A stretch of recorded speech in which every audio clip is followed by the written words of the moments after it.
Steps വ്ലോഗിലേക്ക് സ്വാഗതം. ഇന്ന് എന്നോടൊപ്പം സംസാരിക്കാനും എൻ്റെ കുറച്ച് ഡൗട്ട്സ് ഒക്കെ ചോദിക്കാനും നിങ്ങളുടെ അടുത്തേക്ക് ആ മെസ്സേജസ് ഒക്കെ കൺവേ ചെയ്യാനും ഒക്കെ ആയിട്ട് എത്തിയിരിക്കുന്നത് ബാംഗ്ലൂർ ക്രിസ്തു ജയന്തി യൂണിവേഴ്സിറ്റിയിലെ പ്രോ വൈസ് ചാൻസലറായ ഫാദർ ഡോക്ടർ ലിജോ തോമസ് ആണ്. അച്ഛൻ്റെ അടുത്ത് നമുക്ക് കുറച്ച് കാര്യങ്ങളൊക്കെ ചോദിച്ചറിയാം. അച്ഛൻ ഇവിടെ എനിക്ക് വളരെ യാദൃച്ഛികമായിട്ടാണ് അച്ഛനിപ്പോൾ ഇവിടെ കിട്ടിയത്. അച്ഛൻ്റെ വലിയ തിരക്കിട്ട സമയത്തിനിടയിൽ ഒരുപാട് മീറ്റിങ്ങുകളും ക്ലാസ്സുകളും ഒക്കെ എടുത്തുകൊണ്ടിരിക്കുന്ന ഒരാളാണ്. അപ്പം നമുക്ക് കുറച്ച് സമയത്തേക്ക് ഇവിടെ ഒന്ന് കിട്ടുമോ എന്ന് ചോദിച്ചപ്പം അച്ഛൻ വളരെ സ്നേഹത്തോടു കൂടി തന്നെ യാതൊരു ബുദ്ധിമുട്ടും അറിയിക്കാതെ ഈ ഒരു സമയത്ത്, ഇത് ഒരുപാട് രാത്രിയായതാണ്, എന്നിട്ട് പോലും അച്ഛൻ അത്രയും ക്ലാസ്സുകളുടെ ഇടയിൽ നമുക്ക് വേണ്ടിയിട്ട് കുറച്ച് സമയം തന്നു. ഇതിപ്പോൾ UAE അച്ഛൻ ഒരു മീറ്റിങ്ങിനായിട്ട് വന്നതാണ്. ഈ ഒരു സമയം നമുക്ക് അച്ഛൻ്റെ കൂടെ ചെലവഴിക്കാം.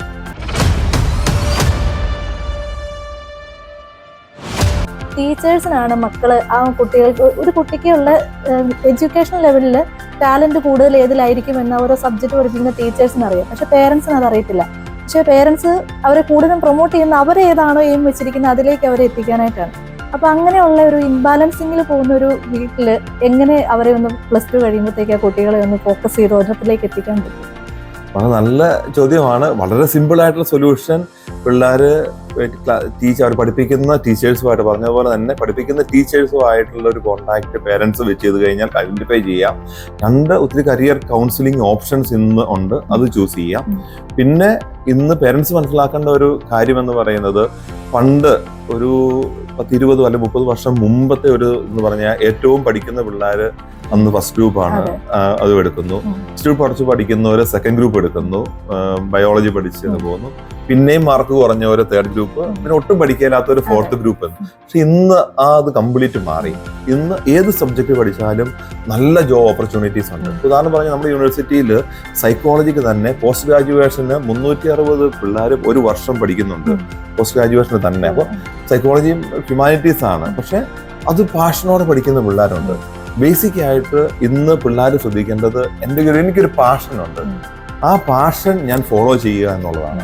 പക്ഷെ ആ പാഷൻ ഒരിക്കലും നോക്കണം, അതൊരു ബേസിക് ആയിട്ടുള്ള ഒരു കോഴ്സിനെ വിട്ടിട്ട് ഓക്കെ എൻ്റെ പാഷൻ എന്ന് പറയുന്നത് ഡ്രൈവിംഗ് ആണ് എന്ന് പറഞ്ഞുകൊണ്ട് ഞാൻ ഡ്രൈവിംഗ് പഠിക്കാൻ പോവുക എന്നുള്ളതല്ല. പക്ഷെ ഈ ബേസിക് സബ്ജക്റ്റുകൾ, എനിക്ക് ഇൻട്രസ്റ്റ് വരുന്ന ഒരു സബ്ജക്റ്റുകൾ ഉണ്ടാവും, അതിനെ കോൺസെൻട്രേറ്റ് ചെയ്ത് പഠിച്ച് അതിനകത്ത് ഞാൻ മുമ്പ് പറഞ്ഞതുപോലെ എക്സ്ട്രാ ആയിട്ടുള്ള കുറച്ച് സർട്ടിഫിക്കറ്റ് കോഴ്സുകളും അല്ലെങ്കിൽ എക്സ്ട്രാ ട്രെയിനിങ്, സ്കിൽ ഡെവലപ്പ്, ആ ഏരിയ. അപ്പോൾ നമ്മൾ ഓരോ കോഴ്സുകൾക്കും സ്കിൽ ഐഡന്റിഫൈ ചെയ്യുന്നത്. അപ്പോൾ നമ്മളെ സംബന്ധിച്ച് ബികോം പഠിച്ച് ഇറങ്ങുന്ന ഒരു കൊച്ചിൽ നിന്നും എന്തൊക്കെ സ്കില്ലുകൾ ഉണ്ടാവണം എന്ന് പ്രതീക്ഷിക്കുന്നുണ്ട്. അപ്പോൾ അതെന്ന് പറഞ്ഞാൽ പഠിപ്പിക്കുന്ന സബ്ജക്റ്റിന്റെ നോളജിനേക്കാളും കൂടുതൽ പുറത്തേക്ക് ഇറങ്ങി കഴിഞ്ഞാൽ നാളെ ജോലി കിട്ടണമെങ്കിൽ ഒരുപാട് ടാലി കോഴ്സ് ആയിരിക്കാം, അല്ലെങ്കിൽ അക്കൗണ്ടൻസിയുടെ പ്രാക്ടിക്കൽ ട്രെയിനിങ് ആയിരിക്കാം. അപ്പോൾ അങ്ങനെ ഓരോന്നിനും ഓരോ സ്കില്ലുണ്ട്. ആ സ്കില്ല് ഓറിയന്റ് ചെയ്ത് മനസ്സിലാക്കി അതിനെ ഡെവലപ്പ് ചെയ്യാൻ പറ്റിയാൽ ഏത് കോഴ്സ് പഠിച്ചാലും ഇന്ന് ജോലി കിട്ടാനായിട്ട് ഒരു ബുദ്ധിമുട്ടുമില്ല. അത് ഇംഗ്ലീഷ് ആയിക്കൊള്ളട്ടെ, അത് സൈക്കോളജി ആയിക്കൊള്ളട്ടെ, ജേർണലിസം ആയിക്കൊള്ളട്ടെ, അല്ലെങ്കിൽ കമ്പ്യൂട്ടർ റിലേറ്റഡ് കോഴ്സ് ആയിക്കൊള്ളട്ടെ, എല്ലാത്തിനും ഇതുണ്ട്. പിന്നെ വേറൊരു ഇത്, എൻ്റെ ടേസ്റ്റിനനുസരിച്ചുള്ളൊരു ജോലി, ഒരു പ്രൊഫഷനിലേക്ക് പോകാനായിട്ട് ചില പിള്ളേർ ഒരിക്കൽ പോലും 1 മിനിറ്റ് പോലും എനിക്ക് അടങ്ങിയിരിക്കാൻ പറ്റാത്തൊരു കൊച്ചു പോയിട്ട് കമ്പ്യൂട്ടർ എടുത്ത് പഠിച്ചു കഴിഞ്ഞാൽ ഭയങ്കര ബുദ്ധിമുട്ടാണ്. കാരണം കമ്പ്യൂട്ടർ ഫുൾ ടൈം സിസ്റ്റത്തിന്റെ മുമ്പിൽ ഇരുന്ന് വർക്ക് ചെയ്യുന്ന ഒരു ജോലിക്ക് എനിക്ക് ഇരിക്കാൻ താല്പര്യമില്ലാത്തവർക്ക് പറ്റത്തില്ല. അതുപോലെ എപ്പോഴും ഓടി നടക്കാൻ ഇഷ്ടപ്പെടുന്ന ഒരാളാണെങ്കിൽ ഒരുപക്ഷെ ചിലപ്പോൾ BBA കോഴ്സ് നല്ലതായിരിക്കാം, അറേഞ്ച്മെന്റ്, മാനേജിങ്, ഓരോരുത്തർക്ക് ആ ഒരു കപ്പാസിറ്റി മനസ്സിലാക്കി എടുക്കുക. അപ്പൊ അതുകൊണ്ടാണ് പറയുന്നത്, +2 കഴിഞ്ഞിട്ട് നമ്മൾ പെട്ടെന്ന് ഒരു ഇതിലേക്ക് ഭയങ്കര സ്പെഷ്യലൈസ്ഡ് കോഴ്സിലേക്ക് പോകാതെ ജനറൽ സബ്ജക്ട് എടുക്കുക. അപ്പോൾ ഒരു 3 വർഷം കൂടി കഴിയുമ്പോഴത്തേക്കും പിള്ളേർക്ക് കുറച്ചും കൂടി മനസ്സിലാകും, ഓക്കെ എൻ്റെ ടേസ്റ്റ് ഇതാണ്. അത് കഴിഞ്ഞ് സ്പെഷ്യലൈസേഷനിലേക്ക് പോവുക, അതാണ് ഒരു ഐഡിയൽ സൊല്യൂഷൻ എന്ന് പറയുന്നത്. പക്ഷെ പിള്ളേർ ഈ ഫാസിനേറ്റിംഗ് ഇമ്മീഡിയറ്റ് AI അല്ലെങ്കിൽ ഇമ്മീഡിയറ്റ് അനലറ്റിക്സ്, നാളെ ജോലി കിട്ടും, സൈബർ സെക്യൂരിറ്റി, അങ്ങനെ പെട്ടെന്ന് ചിന്തിച്ചു പോകുന്നതിന് പകരം ബേസിക് സബ്ജക്റ്റുകൾ പഠിച്ചിട്ട് സ്പെഷ്യലൈസേഷനിലേക്ക് പോകുക, അല്ലെങ്കിൽ ബേസിക് സബ്ജക്റ്റിനോട് കൂടി സ്പെഷ്യലൈസേഷനിലേക്ക് പോകുന്നതാണ് ഏറ്റവും ഐഡിയൽ എന്ന് പറയുന്നത്. പക്ഷെ പേരൻസ് ഒരിക്കലും ഇന്ന കോഴ്സ് പഠിക്കാൻ വേണ്ടി മക്കളെ ഇന്നത്തെ കാലത്ത് ഫോഴ്സ് ചെയ്യുന്നത് നല്ലതല്ല. കാരണം പക്ഷെ ഗൈഡൻസ് കൊടുക്കാം, അവരെ കൺവിൻസ് ചെയ്തിട്ട് അവർക്ക് താല്പര്യമാണെന്നുണ്ടെങ്കിൽ പോകുന്നതിന് കുഴപ്പമില്ല. കാരണം പേരൻസിന്റെ അനുഭവം അത് തീർച്ചയായിട്ടും നമ്മൾ വാല്യൂ ചെയ്യണം. കാരണം അവർ ലോകം ഒത്തിരി കണ്ടിരിക്കുന്നതാണ് പേരൻസ്, അവരെ കൂടുതൽ വർക്ക് ചെയ്യുന്നവരായിട്ടുമല്ല. പക്ഷെ ആ ഒരു അറിവിനെ മക്കളിലേക്ക് ട്രാൻസ്ഫർ ചെയ്തിട്ട് മക്കളുടെ ഇഷ്ടമായിട്ട് അവരത് ഏത് കോഴ്സ് എടുത്ത് പഠിച്ചാലും നല്ലതാണ്. ഒരു പഠിക്കുന്നതിനെ കുറിച്ച് വേറൊരു ഇതാണ്, ഞാനൊരു സബ്ജക്ട് പഠിക്കണമെങ്കിൽ ഞാൻ പഠിക്കുന്ന സബ്ജക്ട് ഇഷ്ടപ്പെടണം, എനിക്ക് പഠിപ്പിക്കുന്ന ടീച്ചറിനെ ഇഷ്ടപ്പെടണം, ഞാൻ പഠിക്കുന്ന കോഴ്സ് എനിക്ക് ഇഷ്ടപ്പെടണം, പഠിക്കുന്ന ഇൻസ്റ്റിറ്റ്യൂഷൻ ഇഷ്ടപ്പെടണം. ഇതിലേതെങ്കിലും ഒന്ന് എനിക്ക് ഇഷ്ടപ്പെടാതെ വന്നിട്ടുണ്ടെങ്കിൽ എൻ്റെ പഠിത്തത്തെ അത് ബാധിക്കും. അപ്പൊ അതുകൊണ്ട് പേരൻസ് കോഴ്സ് തിരഞ്ഞെടുക്കുമ്പോഴും സബ്ജക്ട് തിരഞ്ഞെടുക്കുമ്പോഴും ഇൻസ്റ്റിറ്റ്യൂഷൻ തിരഞ്ഞെടുക്കുമ്പോഴും എപ്പോഴും ശ്രദ്ധിക്കുന്നത് എപ്പോഴും നല്ലതാണ്. ഇപ്പൊ അച്ഛൻ സൈക്കോളജിയിൽ നിന്ന് കോഴ്സിന് 300 സംതിങ് പിള്ളേർ ഒരു വർഷം പാസ് ഔട്ടാണ്. ഇതൊക്കെ എന്ന് പറഞ്ഞ ഒരു 10 വർഷം മുമ്പൊക്കെ വളരെ റെയർ 10 അല്ലെങ്കിൽ 15 പിള്ളേരൊക്കെ ആയിരിക്കും ഒരു യൂണിവേഴ്സിറ്റിയിൽ തന്നെ, പ്രത്യേകിച്ച് സൈക്കോളജി പോലുള്ള. പക്ഷെ ഇതിപ്പോ ഞാനൊരു എക്സാമ്പിൾ പറഞ്ഞാണ്. എന്നാലും ഈ കോഴ്സുകളൊക്കെ പഠിച്ചിറങ്ങി കഴിയുമ്പോൾ ചില നമ്മുടെ സൈക്കോളജി എന്നൊക്കെ ഒരു ഹോസ്പിറ്റലിലായിരിക്കും സൈക്കോളജിസ്റ്റിനുള്ള സ്കോപ്പ് എന്നുള്ള ഇങ്ങനെ ഒരു മൈൻഡിലുണ്ട്. പക്ഷെ ഒന്ന് ഇറങ്ങി തിരിച്ച് നോക്കിയെങ്കിലേ അറിയത്തുള്ളൂ ഇവർക്ക് ഈ ഒരു സൈക്കോളജിസ്റ്റിന് പോലും ഒരു സ്കൂളിലും ഇന്നൊരു സൈക്കോളജിസ്റ്റിനെ വേണം. അപ്പൊ അങ്ങനെയുള്ള ഒരു എക്സാമ്പിൾ ഇപ്പൊ ഒരു സൈക്കോളജിസ്റ്റിനെ മാത്രം എടുക്കുകയാണെങ്കിൽ അവർക്ക് എവിടെയൊക്കെ ആയിരിക്കും സ്കോപ്പ് കൂടുതൽ ഇപ്പം നമ്മൾ കോമൺ ആയിട്ട് കേൾക്കുന്ന അല്ലാതെ? ഇന്നത്തെ കാലത്ത് പിള്ളേരെ സംബന്ധിച്ച് ഒത്തിരി മെന്റൽ സ്ട്രെസ്സും സ്ട്രെയിനും അനുഭവിക്കുന്ന ഒരു ജനറേഷനാണ്. ഒത്തിരി ഗൈഡൻസ് ആവശ്യമുണ്ട്. അതിന് ഒരു കാരണം പണ്ട് ഗ്രാൻഡ് പേരൻസ് കൂടുതലുണ്ട്. അവരുടെ കയ്യിൽ നിന്ന് കിട്ടുന്ന ആ ഒരു ഗൈഡൻസും ഒരു സപ്പോർട്ടും. ഇന്ന് പേരൻസും രണ്ടുപേരും വർക്ക് ചെയ്യുന്നു, ഗ്രാൻഡ് പേരൻസ് ഒരുപക്ഷെ കൂടുതലില്ല. ഇവർക്കൊന്ന് ഷെയർ ചെയ്യാനായിട്ട്, പറയാനായിട്ട്, ഗൈഡ് ചെയ്യാനായിട്ട്. അപ്പം എല്ലാ സ്കൂളിലും ഒരു കൗൺസിലർ അല്ല, എല്ലാ സ്കൂളിലും 2-3 കൗൺസിലറുകൾ. ഞങ്ങളിവിടെ ദുബായിൽ വന്നിട്ട് പല സ്കൂളുകളിലും സന്ദർശിച്ചപ്പോഴും കൗൺസിലേഴ്സ് പറയുന്നതാണ് 24/7 ഞങ്ങൾ ഇവർക്ക് വേണ്ടി വർക്ക് ചെയ്യുക എന്നാണ് പറയുന്നത്. കാരണം ഒത്തിരി ഗൈഡൻസ് ആവശ്യമുണ്ട്. അതുകൊണ്ട് ക്ലിനിക്കുകളുടെ എണ്ണം കൂടുന്നുണ്ട്. ഒത്തിരി സ്ട്രെസ്, ഈവൻ അത് കുട്ടികൾക്ക് മാത്രമല്ല വലിയവർക്കും ഉണ്ട്. വർക്കിന്റെ പ്രഷർ, ടെൻഷന്, സ്ട്രെസ് എല്ലാം കൂടി മാനേജ് ചെയ്യാനുള്ള ബുദ്ധിമുട്ടുകൾ ഒത്തിരി. പ്രത്യേകിച്ച് ഇവിടെ വന്നൊക്കെ താമസിക്കുമ്പം ഭാര്യയും ഭർത്താവും രണ്ടുപേരും വർക്ക് ചെയ്യുന്നു, പിള്ളേർ സ്കൂളിൽ പോകുന്നു. ഇതെല്ലാം കൂടി മാനേജ് ചെയ്ത് കൊണ്ടുപോകുന്ന ഒരു സാഹചര്യത്തിൽ കൗൺസിലിംഗ് അറിയാവുന്ന ആൾക്കാരുടെ ഇമ്പോർട്ടൻസും അവരുടെ പ്രസൻസും ആവശ്യമാണ്. അതുകൊണ്ട് ജോലി സാധ്യത അവർക്ക് നന്നായിട്ടുണ്ട്. എല്ലാ ഇൻസ്റ്റിറ്റ്യൂഷനും കമ്പൽസറിയുമാണ്. ഇൻസ്റ്റിറ്റ്യൂഷൻ സ്കൂളുകളല്ലാതെ വേറെ കൂടുതൽ കമ്പനികളിലും ആവശ്യമുണ്ട്. എല്ലാ കമ്പനികളിലും ഒരു പരിധി വരെ ഇപ്പം ഇങ്ങനെ ഒരു എന്താ പറയുന്നത് പ്രഷർ മാനേജ് ചെയ്യാനായിട്ടും അവരെ ഒരു എന്താ പറയുന്നത് ഒരു ഇമോഷണൽ ബാലൻസ് മെയിൻറ്റെയിൻ ചെയ്യാനൊക്കെ ആയിട്ട് ഇവരുടെ സാന്നിധ്യം ആവശ്യമാണ്. സൈക്കോളജി പഠിച്ചവർക്ക് ജോബ് ഓപ്പർച്യൂണിറ്റീസ് ഒത്തിരി കൂടുതലുണ്ട്. അതാണ് ഇങ്ങനെ വരുന്നതിന് ഒരു കാരണം. ഇന്ത്യയിലേക്കാൾ കൂടുതൽ എബ്രോഡിലേക്കാണ് എല്ലായിടത്തും സ്വന്തം ക്ലിനിക്കാണ്. ഇപ്പൊ നമ്മുടെ പഠിച്ചിറങ്ങുന്ന ഒത്തിരി പിള്ളേരും താല്പര്യപ്പെടുന്നത് സ്വന്തമായിട്ട് ഒരു ക്ലിനിക്ക് തുടങ്ങുക എന്നുള്ള ഒരു ഇതാണ് അവർക്ക് കൂടുതൽ താല്പര്യം. ഇതൊന്നും ഒരു 10 വർഷം മുമ്പ് ചിന്തിക്കാൻ പോലും പറ്റില്ല ഇങ്ങനെ ഒരു കാര്യത്തിൽ. നമുക്ക് പിന്നെ വേറൊരു കാര്യമുണ്ട്, ഒരു സൈക്കോളജിസ്റ്റിനെ ഒരു നോർമൽ ആയിട്ടുള്ള ഒരു വ്യക്തി പോയി കാണുക, അതൊരു 2 പേർ അറിഞ്ഞിട്ടുണ്ടെങ്കിൽ എന്തോ മെന്റൽ പ്രോബ്ലം ഉള്ളത് കൊണ്ടാണ്, അങ്ങനെയൊക്കെ ഒരു കാലം ഉണ്ടായിരുന്നു. പക്ഷെ ഇന്ന് അതൊക്കെ മാറി. പേരൻസിന് പോലും കുട്ടികളെ ഒന്ന് കൊണ്ടുപോയി അവരുടെ അടുത്ത് ആക്കിയ ഒരു സമാധാനമാണ്. പക്ഷെ അങ്ങനെയുള്ള ആ ഒരു ചിന്താഗതിയിൽ നിന്ന് മാറി ചിന്തിക്കാൻ ഇപ്പോഴത്തെ ഈ ബിസി ലൈഫാണ് മാറ്റം വരുത്തിയത്. ആരും പ്രത്യേകിച്ച് ഉപദേശിച്ച് അങ്ങനെയല്ല ചിന്തിക്കേണ്ടതെന്ന് പറയേണ്ടി വന്നില്ല. സിറ്റുവേഷൻ തന്നെ അവരെ തന്നെ അങ്ങനെ ചേഞ്ച് ആക്കി തുടങ്ങി. ഇപ്പൊ AI ഭയങ്കര സ്ഥാനം പിടിച്ചിരിക്കുന്ന ഒരു സമയമാണല്ലോ. ഈ AI-യും ഇന്ന് നമ്മൾ പഠിച്ചുകൊണ്ടിരിക്കുന്ന പല പുതിയ കോഴ്സുകളും അത് തമ്മിലൊന്ന് കണക്ട് ചെയ്ത് പോകുമ്പോൾ അവരുടെ ജോലിയെയോ അവരുടെ പ്രൊഫഷനെയൊക്കെ അത് കൂടുതൽ ബാധിക്കുന്നുണ്ടോ? AI വരുമ്പോൾ AI മുഴുവൻ ജോലികളും നമ്മൾ മനുഷ്യൻ ചെയ്തുകൊണ്ടിരിക്കുന്ന ജോലികൾ മുഴുവൻ ഏറ്റെടുക്കും, പിന്നെ മനുഷ്യന് ജോലി ഇല്ലാകും എന്നുള്ളത് തെറ്റിദ്ധാരണയാണ്. AI വരുമ്പോൾ ഇപ്പം മനുഷ്യൻ ചെയ്തുകൊണ്ടിരിക്കുന്ന ചില ജോലികൾ ഏറ്റെടുക്കപ്പെടാം, പക്ഷെ പുതിയ ജോലി സാധ്യതകൾ സൃഷ്ടിക്കപ്പെടും. അപ്പം മനുഷ്യനുള്ള വളർച്ചയുടെ ഭാഗമാണിത്. നമ്മൾ അതിനെ കമ്പ്യൂട്ടർ വന്നപ്പോൾ ഇതേ രീതിയിൽ തന്നെ JCB മെഷീൻ വന്നപ്പം ശരിയാണ് പണിയില്ലാതെ ആകുമെന്ന് പേടിച്ചു. പക്ഷെ കൂടുതൽ നമുക്ക് അതിൻ്റെ അകത്തുനിന്ന് ഔട്ട്പുട്ടുകൾ ഉണ്ടാകാൻ പറ്റും. അപ്പോൾ AI വന്നതുകൊണ്ട് പുതിയ ജോബ് ഓപ്പർച്യൂണിറ്റീസ് സൃഷ്ടിക്കപ്പെടും. അത് നമ്മൾ ഐഡന്റിഫൈ ചെയ്ത് നമ്മൾ അതിലേക്ക് അപ്ഡേറ്റഡ് ആവുക എന്ന് മാത്രമേ ഉള്ളൂ. അത് ഒരിക്കലും നമ്മൾ അപ്ഡേറ്റ് ആയില്ലെങ്കിൽ ശരിയാണ് നമ്മൾ ജോലി അവരെ ഏറ്റെടുക്കും. അത് അപ്പൊ നമ്മൾ പുതിയ ഇത് പഠിക്കണം, അപ്ഡേറ്റ് ചെയ്യണം. ഇന്നത്തെ കാലത്ത് ഇവൻ പഠിച്ചുകൊണ്ടിരിക്കുന്നവർ മാത്രമല്ല ജോലി ചെയ്തുകൊണ്ടിരിക്കുന്നവരും കോഴ്സുകൾ പഠിച്ചുകൊണ്ട് അപ്ഡേറ്റ് ചെയ്യണം എന്നാണ് പറയുന്നത്. അപ്പൊ അതുകൊണ്ടാണ് ഇപ്പൊ ഒത്തിരി ഓൺലൈൻ കോഴ്സുകൾ, ഡിപ്ലോമ കോഴ്സുകൾ, സർട്ടിഫിക്കറ്റ് കോഴ്സുകൾ ഇപ്പൊ എല്ലാവർക്കും ഓപ്പൺ ആയിട്ട് വരുന്നു. ആ ഒരു ട്രെൻഡ് വരുന്നുണ്ട്, കണ്ടിന്യൂസ് ലേണിംഗ്. പക്ഷെ അങ്ങനെ കോഴ്സ് ഓൺലൈൻ ചെയ്തെന്നാലും പുതിയ പിള്ളേർ ഇപ്പം ഒരു 10 വർഷം വർക്ക് ചെയ്ത ഒരാള് അതേ അവര് ഒരു ഓൺലൈൻ ജോലി കോഴ്സ് ചെയ്യുന്നു. അവരുടെ കോഴ്സ് തീരുന്നതിനൊപ്പം തന്നെ റെഗുലർ ആയിട്ട് പോകുന്ന ഒരാളും പാസ് ഔട്ട് ആവുകയാണ്. അപ്പോൾ ഇവർ രണ്ടുപേരും ഒരേ കമ്പനിയിൽ പോയി ഒരു ഇന്റർവ്യൂവിന് അറ്റൻഡ് ചെയ്താൽ പ്രിഫറൻസ് കൂടുതലും ഫ്രഷറായിട്ട് വന്ന റെഗുലർ സ്റ്റുഡന്റിനായിരിക്കത്തില്ലേ? ഇല്ല, നമ്മുടെ ഇവർക്കുള്ള ഒരു എക്സ്പീരിയൻസ് ഉണ്ടല്ലോ, ആ എക്സ്പീരിയൻസ് എപ്പോഴും 10 വർഷം ഒരു കമ്പനിയിൽ ജോലി ചെയ്ത ഒരാൾക്ക് ഉള്ള ഒരു experience plus the technological advancement ഉണ്ടെങ്കിൽ ആൾ എപ്പോഴും പ്രിഫറൻസ് ആൾക്ക് കിട്ടുകയുള്ളൂ. ശരിയാണ് പുതുതായിട്ട് പഠിച്ചു വരുന്നവർക്കും ഉണ്ട്, അവർക്ക് കുറച്ചുകൂടി എനർജി ഉണ്ടാവും, കുറച്ചുകൂടി സമയം ഉണ്ടാവും, കുറച്ചുകൂടി അപ്ഡേറ്റഡ് ടെക്നോളജി ഉണ്ടാവും, പക്ഷെ എക്സ്പീരിയൻസ് ഉണ്ടാവില്ല. ഒരു കമ്പനി എടുക്കുമ്പോൾ എപ്പോഴും ഒരു ബാലൻസ്ഡ് ഇതിൽ വരുമ്പോൾ എനിക്ക് തോന്നുന്നത് അതിനോട് ആർക്കും ജോലി ഇല്ലാതെ വരുന്ന ഒരു സാഹചര്യം ഉണ്ടാവില്ല.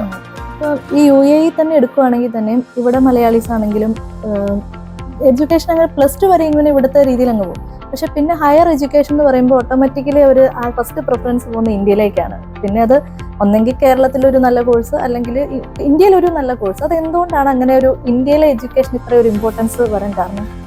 നമ്മുടെ ഇപ്പൊ UAE ഇതില് 2 കരിക്കുലം നമുക്ക് ഇവിടെ ഉണ്ട്. ഒന്ന് UB ബോർഡ് അല്ലെങ്കിൽ ഫോറിൻ കരിക്കുലം, UK കരിക്കുലം ഉണ്ട്. 2 CBSE ആണുള്ളത്, അല്ലെങ്കിൽ ICSE. CBSE ഇന്ത്യൻ കരിക്കുലം ആണ് ഒരു ഇതുവരെ. അപ്പം അത് പഠിച്ചു വരുന്ന പിള്ളേർക്ക് അങ്ങോട്ട് പോകുന്നത് അവർക്ക് വളരെ എളുപ്പമാണ്. അതാണ് ഒരു കാരണം.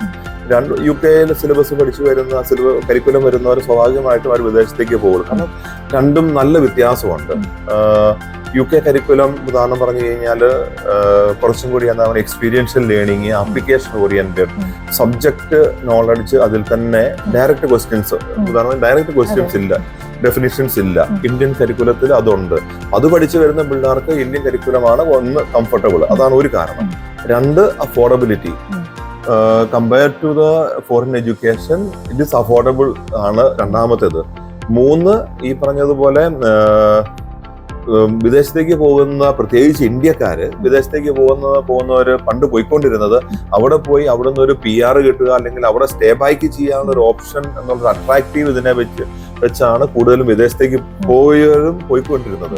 ഇപ്പോഴത്തെ ഒരു സാഹചര്യം ട്രെൻഡ് അനുസരിച്ച് അതിന് സാഹചര്യം കുറഞ്ഞത് കൊണ്ട് ഇന്ത്യ തന്നെ പ്രിഫർ ചെയ്യുന്നത്. കാരണം വിദേശത്ത് പോയിട്ട് പഠിക്കുന്ന ഹ്യൂജ് എമൗണ്ട് ഇൻവെസ്റ്റ് ചെയ്ത് അല്ലെങ്കിൽ ലോൺ എടുത്ത് പോയി പഠിച്ചിട്ട് അവിടെ സ്റ്റേ ബാക്ക് ചെയ്യാൻ പറ്റുന്നില്ല എന്നുണ്ടെങ്കിൽ അഫോർഡ് ചെയ്യാൻ പറ്റുന്നതിന് കൂടുതൽ ബുദ്ധിമുട്ടാണ് അത് പല പേരൻസിന്. അപ്പൊ അതുകൊണ്ട് സ്വാഭാവികമായിട്ട് ഇന്ത്യയിൽ വരുന്നു. പിന്നെ ഇന്ത്യയിലെ എഡ്യൂക്കേഷൻ സിസ്റ്റം നമ്മൾ ഒത്തിരി ബൈഹാർട്ട് ചെയ്യുന്നു, മെമ്മറൈസ് ചെയ്യുന്ന ഒരു രീതി ഉണ്ടെങ്കിലും it's a good content wise we are getting lots of knowledge and information. only thing that application wise നമുക്ക് കുറച്ചും കൂടി ഒന്ന് ചിന്തിച്ച് എടുക്കുന്ന ആ ഒരു ചിന്തയുടെ പ്രോസസ് അല്പം തോന്നുന്നെങ്കിലും പക്ഷേ content vice Indian education system is good. ഈ നമ്മളിപ്പോ ഒരു പേരൻസ് ഇപ്പൊ മുതിർന്ന ആരാണെങ്കിലും ആ വീട്ടിൽ എൽഡേഴ്സ് ഉണ്ടെങ്കിലും അവർക്ക് ഒരു പുതിയൊരു കോഴ്സിലേക്ക് അടുത്ത ആളെ പറഞ്ഞു വിടാനായിട്ട് ഭയങ്കര ചലഞ്ചസ് ആണ് അവർ ഏറ്റെടുത്തോണ്ടിരിക്കുന്നത്. അപ്പോൾ ഞാനിപ്പോൾ എൻ്റെ കൊച്ചിനെ വിട്ടിരിക്കുന്ന ഇൻസ്റ്റിറ്റ്യൂട്ട് നല്ലതാണോ അല്ലയോ എന്ന് മോശമാണെന്ന് ആണെങ്കിൽ പോലും മറ്റൊരാൾ ചോദിക്കുമ്പോൾ നമ്മൾ മോശമാണെന്ന് പറയത്തില്ല. അപ്പോൾ എല്ലാവരും അവർ ടോട്ടലി കൺഫ്യൂസ്ഡ് ആണ്. എല്ലാവരും പഠിപ്പിക്കുന്ന അവരവരുടെ കുട്ടികളുടെ പഠിക്കുന്ന കോളേജ് ബെസ്റ്റാണ്. അപ്പൊ അങ്ങനെ ഇരിക്കെ പുതിയ ഒരാള് എങ്ങനെ എന്തെങ്കിലും ഒരു ടിപ്പ് ഉണ്ടോ ഇങ്ങനെ നല്ലൊരു ബെസ്റ്റ്? നമുക്ക് അത് ഒന്ന് ഒരു ഇൻസ്റ്റിറ്റ്യൂഷന്റെ ഒരു നെയിം ഫെയിം അത്യാവശ്യം നോക്കണം. 2 അവിടെ പഠിക്കുന്ന കുട്ടികളോട് പേഴ്സണലായിട്ട് ചോദിച്ചു കഴിഞ്ഞാൽ അവര് പറയും ഏതാണ് നല്ലതെന്ന് ഒരു പരിധി വരെ പറയും, വെറുതെ മറ്റത് പറയത്തില്ല സാമാന്യഗതിയിൽ. 3 അവിടെയുള്ള സ്റ്റുഡൻസിന്റെ നമ്പർ, പിന്നെ കരിക്കുലം നോക്കുക, പിന്നെ വേറെ നോക്കേണ്ടതാണ് ഡിസിപ്ലിൻ എങ്ങനെയുണ്ട് എന്ന്, പിന്നെ ടീച്ചിങ് ക്വാളിറ്റി എങ്ങനെയുണ്ട്, ടീച്ചേഴ്സിന്റെ ക്വാളിറ്റി എങ്ങനെയുണ്ട് എന്നുള്ളത്. ഇങ്ങനെയുള്ള അത്യാവശ്യം കുറച്ച് പാരാമീറ്റേഴ്സ് ഒരു സ്റ്റഡി നടത്തിയിട്ട് അഡ്മിഷൻ എടുക്കണം. പണ്ട് നമ്മൾ വളരെ എളുപ്പമാണ്, ഒന്നും പഠിക്കാതെ അല്ലെങ്കിൽ പേര് മാത്രം നോക്കി പിള്ളേരെ വിടുന്ന ഒരു ഇതിന് പകരം ഇന്ന് അത്യാവശ്യം റിസർച്ച് ചെയ്തിട്ടാണ് പിള്ളേർ. ഇപ്പൊ നമ്മൾ തന്നെ നമ്മുടെ യൂണിവേഴ്സിറ്റിയിലേക്ക് ഇന്റർവ്യൂ നടത്തി അല്ലെങ്കിൽ പിള്ളേർ വരുമ്പോഴും പിള്ളേർ പറയുന്നുള്ളത് ഞങ്ങൾ അത്യാവശ്യം ഒരു സ്റ്റഡി നടത്തിയിട്ടാണ് വരുന്നത്. ഈവൻ ഇപ്പോൾ ഒരു കൊച്ചു അഡ്മിഷൻ എടുക്കാൻ വരുമ്പോൾ തന്നെ കൊച്ചു ചോദിക്കുന്നുണ്ട് ഏതാണ്, ഇപ്പം ഞാൻ BCom പഠിക്കുന്നു, ഏതൊക്കെ സബ്ജക്റ്റ് ആണ് ഞാൻ ഓരോ സെമസ്റ്ററിലും പഠിക്കുന്നത് കുട്ടി ചോദിക്കുന്നുണ്ട്. പിന്നെ അല്ലെങ്കിൽ ആ സബ്ജക്റ്റിൻ്റെ അകത്ത് അവർക്ക് അറിയാം ഇന്ന സബ്ജക്റ്റ് ഇതിനകത്ത് ആവശ്യമുണ്ട് എന്ന്. അപ്പൊ അവരെ സബ്ജക്ട് നോക്കുന്നുണ്ട്. ഈവൻ ഡീറ്റെയിൽഡ് കണ്ടന്റ് സിലബസും നോക്കിയിട്ട് വരുന്ന കോഴ്സ് തിരഞ്ഞെടുക്കുന്ന അത്രയും പ്രിപ്പയർഡ് ആയിട്ട് വരെ പിള്ളേർ വർക്ക് ചെയ്യുന്നുണ്ട്. അതാ പറഞ്ഞേ, അങ്ങനെ ഒരു സ്റ്റഡി ചെയ്തിട്ട് ഒരു ഇൻസ്റ്റിറ്റ്യൂഷൻ തിരഞ്ഞെടുക്കണം. അതാ ഒരു ഇത്. പിന്നെ മാക്സിമം നമ്മൾ അന്വേഷിക്കുന്നത് നല്ലതാണ്. കാരണം ഏത് ഇൻസ്റ്റിറ്റ്യൂഷൻ എടുത്തു കഴിഞ്ഞാലും നമ്മൾ പേരൻസ് എപ്പോഴും ഒരു സിറ്റി എടുത്തു, അവിടെ പേരുള്ള അല്ലെങ്കിൽ അഡ്മിഷൻ കിട്ടാൻ എളുപ്പമുള്ള കുറച്ച് ഇൻസ്റ്റിറ്റ്യൂഷനിലേക്ക് പോകുന്ന കുറേ ഇൻസ്റ്റിറ്റ്യൂഷനെ കുറിച്ച് ഒന്ന് പഠിച്ച് മനസ്സിലാക്കി അവിടെ സിലബസ്, ടീച്ചിങ് ക്വാളിറ്റി, ഡിസിപ്ലിന്, അത്യാവശ്യം ഒരു എന്താ പറയുന്നത് സ്റ്റാൻഡേർഡ് ഒന്ന് നോക്കിയിട്ട് ഇൻസ്റ്റിറ്റ്യൂഷൻ തിരഞ്ഞെടുക്കണം. ഒരു ബേസിക് സ്റ്റഡി നടത്തുന്നത് എപ്പോഴും നല്ലതാണ്. അത് ഫ്രണ്ട് സർക്കിളിൽ നിന്നാകാം, സീനിയർ സ്റ്റുഡൻസിൽ നിന്നാവാം, വെബ്സൈറ്റ് ആകാം, അത്യാവശ്യം സോഷ്യൽ മീഡിയയും ഒരു പ്ലാറ്റ്ഫോമായിട്ട് ഉപയോഗിക്കാൻ പറ്റുന്നതാണ്. ഈ പുതിയ കോളേജുകൾ, ഇൻസ്റ്റിറ്റ്യൂട്ടുകളൊക്കെ സ്റ്റാർട്ട് ചെയ്യുമ്പോൾ അവർ ഭയങ്കര ഹൈപ്പിലായിരിക്കും അവരുടെ അഡ്വർടൈസ്മെന്റും കാര്യങ്ങളൊക്കെ വിടുന്നത്. അപ്പൊ ഈ ഒരു 8th മുതൽ തുടങ്ങും പേരൻസ് ഇന്ന കോളേജിലേക്ക്, ആ കോളേജിൽ എങ്ങനെയുണ്ട് എന്നൊക്കെ. പക്ഷെ അവർ ചിലപ്പം ഒരു അൺഫോർച്ചുനേറ്റ്ലി ഒരു 12th കഴിയുന്ന സമയത്തായിരിക്കും പെട്ടെന്നൊരു കോളേജ് പൊട്ടിപ്പുറപ്പെടുന്നതും അവർ ഭയങ്കര വലിയ അഡ്വർടൈസ്മെന്റും കാര്യങ്ങളും അതിലേക്ക് അവർ പെട്ടെന്ന് അട്രാക്ഷൻ ഉണ്ടാവുകയും അവർ വലിയ വലിയ കാര്യങ്ങൾ ഓഫർ ചെയ്യും. അപ്പൊ നമ്മൾ ഓട്ടോമാറ്റിക്കലി അങ്ങോട്ടേക്ക് ഒരു മൈൻഡ് അങ്ങ് ചേഞ്ച് ആവും. അപ്പൊ ഇവർ ബേസിക്കലി അവർ എപ്പോൾ സ്റ്റാർട്ട് ചെയ്യണം, ഈ ഒരു എങ്ങനെ മൈൻഡിനെ അവരൊന്ന് ബാലൻസ് ചെയ്ത് കൊണ്ടുവരണം, പിള്ളേരെ എങ്ങനെ സെലക്ട് ചെയ്യിക്കാനായിട്ട്? എനിക്ക് ഇഷ്ടപ്പെട്ട കോഴ്സ് ഏതാണ്, അല്ലെങ്കിൽ എന്റെ ടേസ്റ്റ് എന്താണ്, എന്റെ ഇൻട്രസ്റ്റ് എന്താണ് എന്ന് നമുക്കൊരു 8ാം ക്ലാസ് തൊട്ട് തന്നെ പഠിച്ചു തുടങ്ങാം. ഇൻസ്റ്റിറ്റ്യൂഷൻ സെലക്ട് ചെയ്യാനായിട്ട് 11ാം ക്ലാസ്, 10ാം ക്ലാസ്, 11ാം ക്ലാസ് ഒക്കെ ആയി കഴിയുമ്പോൾ പരിശ്രമിച്ച് നോക്കിയാലും മതി. കാരണം ഒരു വർഷം കൊണ്ട് ഒന്ന് സെർച്ച് ചെയ്ത് കഴിഞ്ഞാൽ നമുക്ക് ഇൻസ്റ്റിറ്റ്യൂഷൻസിനെ അറിയാൻ പറ്റും. കാരണം ഏറ്റവും ബെസ്റ്റ് എന്ന് പറയുന്നത് നമ്മുടെ ഫ്രണ്ട് സർക്കിള്, സീനിയേഴ്സ് പഠിക്കുന്നവര്, അല്ലെങ്കിൽ അറിയാവുന്ന ആൾക്കാര്, ഇതല്ലെങ്കിൽ ആ ലൊക്കാലിറ്റിയിലുള്ള ആൾക്കാര്, അങ്ങനെയുള്ള ആൾക്കാരോട് ചോദിച്ചിട്ട് അഡ്വർടൈസ്മെന്റ് ഒരിക്കലും ഫോളോ ചെയ്യരുത് എന്നുള്ള ഒരു പ്രിൻസിപ്പിളാണ്. കാരണം അഡ്വർടൈസ്മെന്റ് ആർക്കും എന്തും ഇടാം, പൈസ ഉണ്ടെങ്കിൽ അഡ്വർടൈസ്മെന്റ്. പക്ഷെ വേർഡ് ഓഫ് മൗത്ത് കിട്ടുന്ന ഒരു പബ്ലിസിറ്റിയോ അല്ലെങ്കിൽ വേർഡ് ഓഫ് മൗത്ത് കിട്ടുന്ന ഒരു ഇൻഫർമേഷനും അത് കുറച്ച് ജെന്യൂൻ ആണ്. കാരണം എനിക്കൊരു സുഹൃത്ത് ബാംഗ്ലൂർ സിറ്റിയിലുണ്ടെങ്കിൽ ആളോട് ചോദിച്ചു കഴിഞ്ഞാൽ നല്ല ഇൻസ്റ്റിറ്റ്യൂഷൻ എന്തെങ്കിലും കഴിഞ്ഞാൽ ആളൊന്ന് അന്വേഷിച്ചിട്ടായിരിക്കും ചിലപ്പോൾ പറയുന്നത്, എനിക്ക് ഡയറക്റ്റ് ഇല്ലെങ്കിൽ. അങ്ങനെ കിട്ടുന്ന ഇൻഫർമേഷൻസ് ഒരു പരിധിവരെ ജെന്യൂൻ ആയിരിക്കും. ഒരാളോടല്ല നമ്മൾ ചോദിക്കുന്നത്, നമ്മൾ പലരോട് ചോദിക്കുന്നു. പിന്നെ സ്കൂളിലെ ടീച്ചേഴ്സ്, പല ആൾക്കാരോട് നമുക്ക് ചോദിക്കാനുള്ള പ്ലാറ്റ്ഫോം ഇന്നുള്ളത് കൊണ്ട് പിന്നെ സോഷ്യൽ മീഡിയയും നോക്കാം. നമുക്കിപ്പോൾ ഒരു കോളേജിന്റെ, ഒരു യൂണിവേഴ്സിറ്റിയുടെ വെബ്സൈറ്റ് എടുത്ത് നോക്കിയാൽ അതിന് അത്യാവശ്യം ഇൻഫർമേഷൻ, അവിടെ നടക്കുന്ന ആക്ടിവിറ്റീസ് അങ്ങനെ ഇരിക്കുന്ന അറിയാൻ പറ്റും. ഒരു 2 സ്റ്റുഡൻസിനോട് ചോദിച്ചു കഴിഞ്ഞാൽ കൃത്യ ഇൻഫർമേഷൻ കിട്ടും. പേരൻസ് പല ടൈപ്പുള്ള പേരൻസ് ഉണ്ട്. ചില പേരൻസ് ഇങ്ങനെ എഡ്യൂക്കേഷൻ മാത്രം മതി, എൻ്റെ കൊച്ചിന് ഇപ്പം എൻ്റെ അടുത്തുനിന്ന് മാറിക്കഴിഞ്ഞ് കഴിഞ്ഞാൽ ഒട്ടും അവരുടെ ക്യാരക്ടറിലൊന്നും മാറ്റം വരരുത്, എന്നിട്ട് കോളേജിനെ കുറിച്ച് അന്വേഷിക്കും, അവിടെ പഠനത്തെക്കാൾ കൂടുതൽ ബാക്കി ആക്ടിവിറ്റീസിനാണ് കൂടുതൽ ഇമ്പോർട്ടൻസ് കൊടുക്കുന്നത് എന്ന് ചിന്തിച്ചിട്ട് എഡ്യൂക്കേഷന് മാത്രം അങ്ങനെ ഫോക്കസ് ചെയ്ത് ഹോസ്റ്റലിനുള്ളിൽ നേരെ കോളേജ്, നേരെ ഹോസ്റ്റൽ അങ്ങനെ നിൽക്കുന്നത്. പക്ഷെ അത് കുട്ടികളെ സംബന്ധിച്ചിടത്തോളം അവർക്കത് ഭയങ്കര ഒരു ഫ്രസ്ട്രേഷൻ ഉണ്ടാക്കുന്ന കാര്യമാണ്. പക്ഷെ അങ്ങനെ ഇരിക്കെ ഈ 2 ടൈപ്പുള്ള ഒരു വീട്ടിൽ തന്നെ കാണും. പേരൻസ് അതുപോലെ ചിന്തിക്കുന്നവരും മക്കൾ ഇതുപോലെ ചിന്തിക്കുന്നവരും. അപ്പൊ അങ്ങനെയുള്ള ചിന്താഗതിയുള്ള പേരൻസിനോട് അച്ഛൻ എന്ത് അഡ്വൈസ് ആണ് പറയാനുള്ളത്? അത് ഈ ഒരു പ്രായം എന്ന് പറയുന്നത് 12ാം ക്ലാസ് കഴിഞ്ഞ് ഡിഗ്രി അല്ലെങ്കിൽ ഒരു പോസ്റ്റ് ഗ്രാജുവേഷൻ തീരുന്ന ഒരു പ്രായം വളരെ ക്രൂഷ്യലാണ്. ആ ഒരു സമയത്ത് ഈ പിള്ളേർക്ക് ഏറ്റവും കൂടുതൽ എനർജി ഉള്ള ഒരു സമയം. ആ സമയത്ത് എനർജിയെ ചാനലൈസ് ചെയ്യുക. അപ്പൊ നമ്മൾ അഡോപ്റ്റ് ചെയ്യുന്ന, അത് നമ്മൾ പറഞ്ഞു, അഡോപ്റ്റ് ചെയ്യുന്ന ഒരു മെക്കാനിസമാണ് എനർജിയെ ചാനലൈസ് ചെയ്യുക. അപ്പൊ അത് നമുക്ക് പിള്ളേർക്ക് എങ്ങനെ ചാനലൈസ് ചെയ്യാൻ പറ്റും? അവർക്ക് ഒരുപക്ഷെ ഒരു ഗ്രൂപ്പ് ആക്ടിവിറ്റി കൊടുക്കാൻ പറ്റും, ഒരു പ്രസന്റേഷൻ കൊടുക്കാൻ പറ്റും, അല്ലെങ്കിൽ ക്ലാസ്സിൽ പോയി എല്ലാം ഇരിക്കുന്നതിന് പകരം മറ്റു പ്രോഗ്രാംസ് അറ്റൻഡ് ചെയ്യുക, ഡാൻസ്, കൾച്ചർ അല്ലെങ്കിൽ സ്പോർട്സ്, ഇങ്ങനെയുള്ള കാര്യങ്ങളിലെല്ലാം ഇമ്പോർട്ടൻസ് കൊടുക്കുന്നു. അതായത് നമ്മുടെ യൂണിവേഴ്സിറ്റി നമുക്ക് ഒരു വർഷം 1600 പ്രോഗ്രാം നടക്കുന്നുണ്ടെങ്കിൽ എല്ലാ ദിവസവും ഏതെങ്കിലും ഒരു ഡിപ്പാർട്ട്മെന്റ് ഒരു പ്രോഗ്രാം ഉണ്ട്, അല്ലെങ്കിൽ ഒരു കൊച്ചിന് ഒരാഴ്ച എന്തെങ്കിലും ക്ലാസ് റൂം അല്ലാതെ വേറൊരു ആക്ടിവിറ്റി, ഒരു ചേഞ്ച്. കാരണം പിള്ളേർ ആ ഒരു ഏജ് അങ്ങനെയാണ്. പിന്നെ ക്യാമ്പസുകളിൽ മാക്സിമം സമയം സ്പോർട്സ്, കൾച്ചറൽ ആക്ടിവിറ്റീസ്, പാർട്ടിസിപ്പേഷന്, അങ്ങനെയുള്ള എല്ലാത്തിലും ഇൻവോൾവ് ചെയ്യുന്നതാണ് നല്ലത്. പഠിത്തം അല്ലെങ്കിൽ ഹോസ്റ്റല്, കോളേജ് മാത്രമായിട്ട് പിള്ളേർ കൺഫൈൻ ചെയ്യണമെന്ന് പറയുന്നത് ഇന്നത്തെ കാലത്ത് ശരിയല്ല. കാരണം അവർ ലോകത്തിലേക്ക് ഇറങ്ങി ജീവിക്കുന്നവരാണ്. അങ്ങനെ മാനേജ് ചെയ്ത് നടത്താനായിട്ട് പറ്റത്തില്ല. 12ാം ക്ലാസ് വരെ പേരൻസ് ഒരു പരിധി വരെ പിള്ളേരെ അങ്ങനെ കൺട്രോൾ ചെയ്ത് വളർത്തിയാലും അത് കഴിഞ്ഞുള്ള കാലഘട്ടത്തിൽ അവർക്ക് എനർജി ചാനലൈസ് ചെയ്യാനുള്ള ഓപ്ഷൻസ് ഉണ്ടാവണം. അതിന് ഏറ്റവും ബെസ്റ്റ് ആക്ടിവിറ്റി ഉള്ള സ്ഥലങ്ങളാണ് നല്ലത്. പഠനം മാത്രം അതൊരു +2 ശരിയാണ്, അവർ എൻട്രൻസ് കോച്ചിങ്, +2 ക്ലാസ്, ഇത് തന്നെ വളരെ പാക്ഡ് ആണ്. കോളേജിനെ സംബന്ധിച്ച് ഒരു ക്ലാസ് ചെയ്യുവാണത്. ഇത് ഒരു കോളേജിനെ സംബന്ധിച്ച് നമ്മൾ കൃത്യമായിട്ട് കോളേജ് അറ്റൻഡ് ചെയ്യുന്ന ഒരു കൊച്ചിന് 2 മണിക്കൂർ മാക്സിമം 3 മണിക്കൂർ ഇരുന്ന് പഠിച്ചാൽ നമുക്ക് പഠിക്കുന്ന സബ്ജക്റ്റുകൾ പഠിച്ചു തീർക്കാൻ പറ്റും. പിന്നെ അസൈൻമെന്റ് ഉണ്ടെങ്കിൽ എക്സ്ട്രാ വരാം. മറ്റു സമയങ്ങളിൽ അതുകൊണ്ടാണ് പറയുന്നത് സർട്ടിഫിക്കറ്റ് കോഴ്സ് ചെയ്യാനായിട്ട് നമ്മൾ ചെയ്യുന്ന എല്ലാ സ്റ്റുഡൻസും ഒരു സർട്ടിഫിക്കേഷൻ എങ്കിലും ഒരു വർഷം കമ്പൽസറി ആക്കണം. നമ്മളൊരു റൂൾ വെച്ചിരിക്കുവാണ്. അത് അതൊരു നമ്മൾ പറയാം അതൊരു എന്താ പറയുന്നത് കോംപ്ലിമെന്ററി സർട്ടിഫിക്കേഷൻ ആണ്. അത് അവർ ചെയ്തിരിക്കണം NPTEL വഴി. അപ്പൊ അതിന് എക്സാം വഴി സർട്ടിഫിക്കേഷൻ മാത്രം പൈസ കൊടുത്താൽ മതി. കോഴ്സ് കംപ്ലീറ്റ് ഫ്രീ ആണ്. അപ്പം പിള്ളേരെ എൻഗേജ് ചെയ്യുക എന്നുള്ളതാണ്. അപ്പം അതൊരു എൻഗേജ്മെന്റ് മെത്തേഡാണ്. ഒത്തിരി ആക്ടിവിറ്റീസ്, സ്പോർട്സ് ഉണ്ട്, കൾച്ചറൽ ആക്ടിവിറ്റീസ്. ക്രിസ്ത്യാനിറ്റി കോളേജിൽ ഓരോ വർഷം ഓരോ ഇതാണ് കോഴ്സാണ്. അതെയോ? അല്ല, ഒരു വർഷം അല്ലല്ല, ഓരോ വർഷവും ഒരു സർട്ടിഫിക്കേഷൻ കോഴ്സ് അവർ കമ്പൽസറി ആയിട്ട് എടുത്ത് വെക്കണം. 3 സർട്ടിഫിക്കേഷൻ കോഴ്സ് ഇരിക്കും വരും. അപ്പൊ അത് നമുക്ക് പ്രത്യേകിച്ച് കമ്പ്യൂട്ടർ സയൻസിന്റെ അകത്തൊക്കെ ഈ ഒത്തിരി അസോസിയേയും എന്താ പറയുന്നത് അക്കാഡമിക് പാർട്ട്നേഴ്സ് ഉണ്ട്.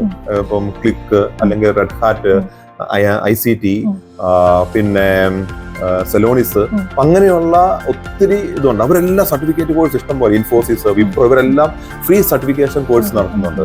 ഇതെല്ലാം പിള്ളേർക്ക് ഇൻഫർമേഷൻ കൊടുത്തിട്ട് നിങ്ങൾ കമ്പൽസറി ആയിട്ട് ചെയ്യണം എന്ന് പറയും. അവരത് ചെയ്യുന്നുണ്ട്. അപ്പൊ അതുകൊണ്ട് അവരെ സംബന്ധിച്ച് ഇതിന്റെ ഇടയ്ക്ക് ഇത് അറിയാതെ കഴിഞ്ഞു പോകും. പക്ഷേ ഒരു കോഴ്സ് കഴിഞ്ഞ് ഇറങ്ങുമ്പോൾ ഒരു 3 അല്ലെങ്കിൽ 6 സർട്ടിഫിക്കറ്റ് ഒരു കൊച്ചിന്റെ കയ്യിലുണ്ടെങ്കിൽ ദാറ്റ്സ് ആഡഡ് അഡ്വാൻറ്റേജ്. അപ്പൊ അങ്ങനെ നമുക്ക് എനർജി കുറച്ച് ചാനലൈസ് ചെയ്യാം. അവർ എൻഗേജ് ആവുകയാണ്. സോ ദാറ്റ് ഇസ് അവർ പ്രിൻസിപ്പിൾ. അവരെ സ്റ്റുഡൻസ് എപ്പോഴും എൻഗേജ് ചെയ്തിരുന്നു കഴിഞ്ഞ് കഴിഞ്ഞാൽ മറ്റ് ഡൈവേർഷൻസ് ഉണ്ടാവില്ല.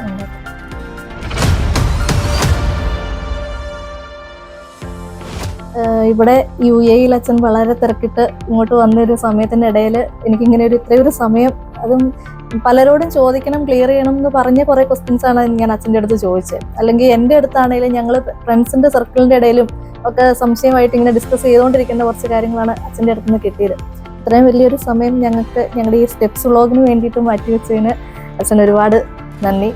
പേരൻസിനും കുട്ടികൾക്കും ഉപകാരപ്രദമായ രീതിയിലുള്ള ഇങ്ങനെ നല്ല ഇൻഫർമേഷൻസ് പങ്കുവയ്ക്കുന്ന സ്റ്റെപ്സ് ബ്ലോഗ് അല്ലെ, സ്റ്റെപ്സ് ബ്ലോഗ് പോലെയുള്ള ബ്ലോഗുകൾ എല്ലാവർക്കും ഉപകാരപ്രദമാകട്ടെ.